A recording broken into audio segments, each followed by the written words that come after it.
اللہ کے نبی صلی اللہ علیہ وسلم نے اس مہینے کو اللہ کا مہینہ قرار دیا. اللہ کے نبی صلی اللہ علیہ وسلم نے اس مہینے کی نسبت براہ راست اللہ رب العالمین سے کی ہے. اور آپ صلی اللہ علیہ وسلم جب ہجرت کر کے مدینہ تشریف لے گئے تو آپ صلی اللہ علیہ وسلم کو بتایا گیا کہ مدینے کے یہود 10 محرم کو روزہ رکھا کرتے ہیں. پتہ کروایا, معلوم کیا, تحقیق کیا کہ اس کا ریزن کیا ہے, سبب کیا ہے, کیوں کرتے ہیں وہ لوگ ایسا.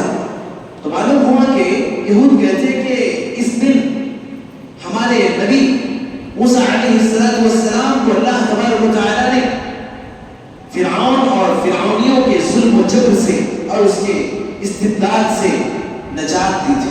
فرعون کو اللہ رب العالمین نے اسی طرف 10 محرم الحرام کو اس مہینے کی عذاب سے دوچار کیا تھا, دریا کے اندر ڈبو دیا تھا اسے اور اس کی پوری قوم.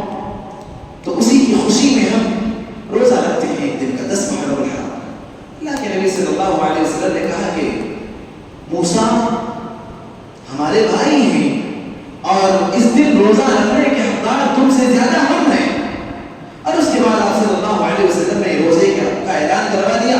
سارے صحابہ کرام نے روزہ رکھا, آپ صلی اللہ علیہ وسلم بھی اس روزے کا اہتمام کرنے لگے. پھر آپ صلی اللہ علیہ وسلم نے کہا کہ اگر آئندہ سال اللہ تبارک و تعالیٰ نے مجھے زندگی دی تو 10 کے ساتھ 9 کو بھی شامل کروں گا. کیوں 10 کے ساتھ 9 کو؟ تاکہ یہود کی مشابہت سے بچا جا سکے اور ان کی مخالفت کی جا سکے.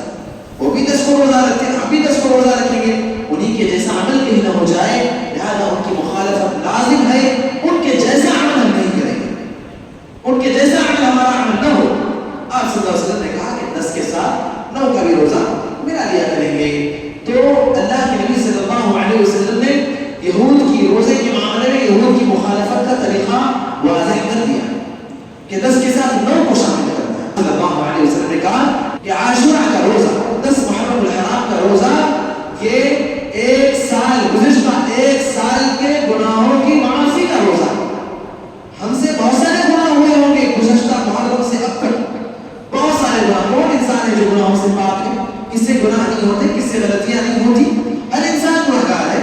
انسان نفس یہ بنا ہی نسیان سے ہے, جس کا معنی بھول چوک کے ہوتے ہیں. تو یہ انسان کی فطرت ہے, بائی نیچر انسان غلطیاں کرتا ہی کرتا ہے. تو ان نیکیوں گناہوں کی معافی کے لیے انشاءاللہ تعالی یہ محرم کا روزہ ہے یا ذی الحج کا روزہ ہے, یا اسی طریقے سے جو اہم روزے جو 1 سال پہلے اور 1 سال بعد کے گناہوں کی معافی کے لیے اور کفارے کے لیے آپ صلی اللہ علیہ وسلم نے بتایا ہے, ان کا اہتمام اگر بندہ کر لیتا ہے تو یہ فضیلت اور یہ فائدہ